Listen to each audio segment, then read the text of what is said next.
巴西从今年起对中国护照免签，除了里约和圣保罗，还能去哪儿呢？去散落着无数湖泊的沙漠游泳徒步，跟着队友便当军回家体验巴西亲友的日常生活，在世界杯决赛之夜和巴西人们一起看球，猜猜他们会给哪个球队加油？这次一起来探索旅游团之外的巴西。早晨出发，经过2次转飞和4个小时颠簸的车程，在终于到达千湖沙漠附近的小镇巴哈利纳斯的时候，天已经全黑了。小镇在巴西的东北部，是去往千湖沙漠的大本营。折腾一天，洗漱睡觉，为接下来2天养精蓄锐。从小镇进入千湖沙漠国家公园，要坐改装的皮卡，在沙地丛林里颠簸将近1个小时。在飞沙走石和树影之间，我感到自己作为都市人的外壳被慢慢褪下，全身心地进入一片与世隔绝的沙丘。幸亏如此，到了沙漠边缘，被告知要把鞋子留在车上，赤脚徒步的时候，竟然觉得很坦然。攀爬到一个沙丘顶端，眼前豁然开朗，心跳加速。无垠的纯白沙丘中间点缀着大大小小的淡水湖，简直不像属于这地球上的景色。白沙比波拉波拉的海滩还要纯净细腻，因为含有石英而呈现耀眼的白色。沙丘一直跟着风在移动，即使大晴天，沙子也完全不烫，踩在脚下非常的舒服。透亮的蓝天，通透的湖水，岸边踢球的少年，突然觉得自己又能变回孩子，无所畏惧地奔跑跳跃，在浅浅的湖里游泳，快速攀爬到下一个沙丘看风景。夕阳西下，这儿又透出一种大漠孤烟直，长河落日圆的意境，是和白天完全不同的苍凉。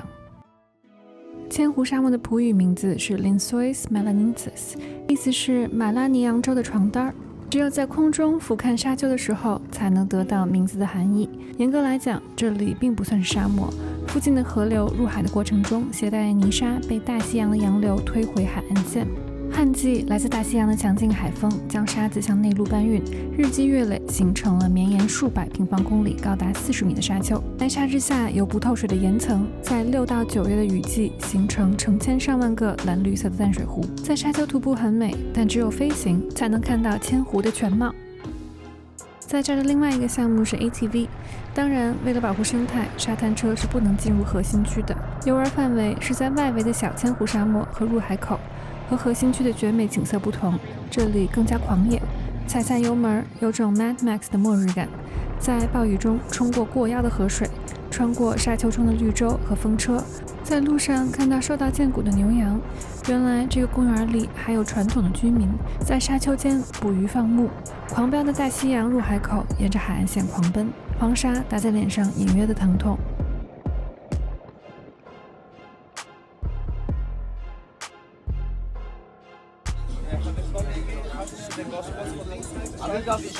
这儿几乎没有手机信号，各种设施非常简陋。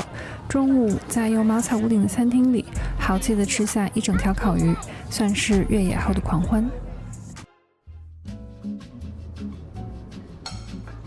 虽然巴哈利纳斯是个小镇，但并没有我想象中的无聊。白天玩了一天沙子以后，这儿是一个可以休息放松的好地方。沿着河边有很多餐厅，晚上的氛围非常好。1-2只小猫咪悄悄地绕到脚边，不远处有歌手唱着或热烈或安静的歌。白天，居民们骑着小摩托车来来往往，有种蓬勃野生的生命力。便当君最爱的巴西梅冰吃了个够，而我也开始习惯踢着人字拖走土路，每天洗掉一身尘土的日子。唯一的槽点是住的地方基础设施不是很好，装修有点豆腐渣，卫生标准也和大城市没法比。但毕竟在这么偏远的地方，不用露营就不错了。来巴西的主要任务是陪便当君探亲。作为巴西第6大城市贝洛奥里藏特，本身并不是个旅游城市，也因此没有任何打卡的压力。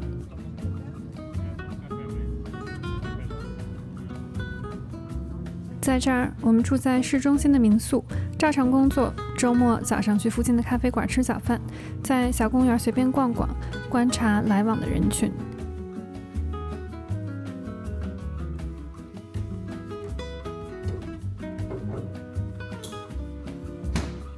因为长久的殖民历史和移民浪潮，巴西是世界种族最多元的国家之一。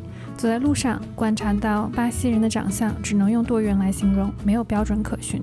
不过，这儿的东亚面孔还是非常少的。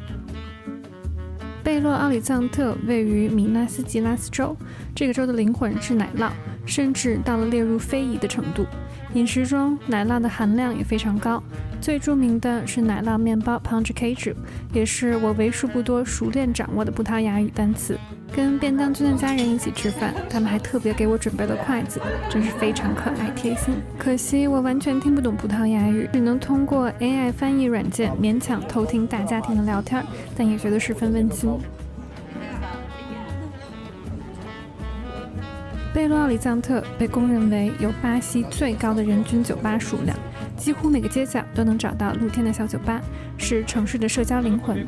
7月是南半球的冬天，晚上大概11、12度，在露天的酒吧吃饭还是有点冷，这时候需要一小杯果酒 cachaça， 通过新鲜压榨的甘蔗汁蒸馏而成的烈酒，完美的给自己进行物理取暖。而便当君的老爸就这样成了我的酒友。周末，家人朋友齐聚酒吧给便当君过生日，戴上便当爸送我的当地足球俱乐部的帽子，我假装自己是本地人。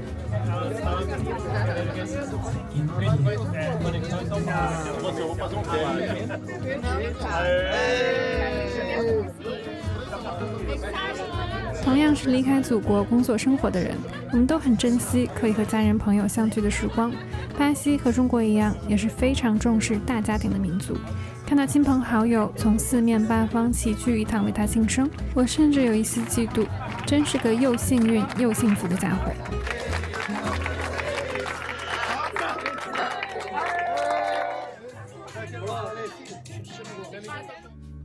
世界杯决赛当天，我们决定去新市场逛街，然后找个酒吧看比赛。在60年代，由于资金链的断裂，这儿变成了烂尾楼。2018年，一群年轻的创业者决定把这个空置的市场复兴。他们保留了建筑原始的粗犷，开了很多融合传统文化和现代创意的商铺，既怀旧又时髦，还有众多精酿酒吧和小吃铺。比起其他传统市场，这儿非常前卫，像是这座城市青年文化和城市更新的象征。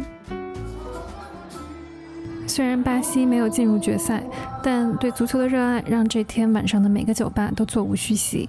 西班牙和阿根廷的对决，大家可能觉得巴西人会战同是南美的阿根廷队吧？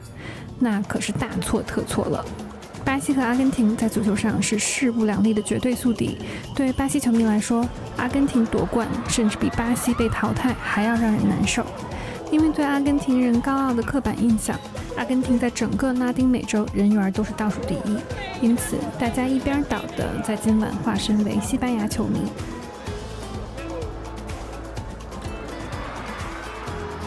至于我自己，因为最喜欢的是 C 罗，自然也不会给阿根廷加油。西班牙不负众望，90分钟狠狠压制，给阿根廷队0次射门机会。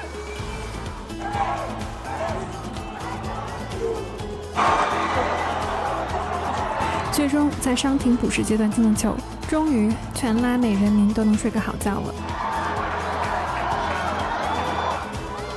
巴西之旅就此结束，我带着便当一家人的温暖和一肚子奶酪滚回了家。如果需要详细行程，欢迎留言。下一站见喽！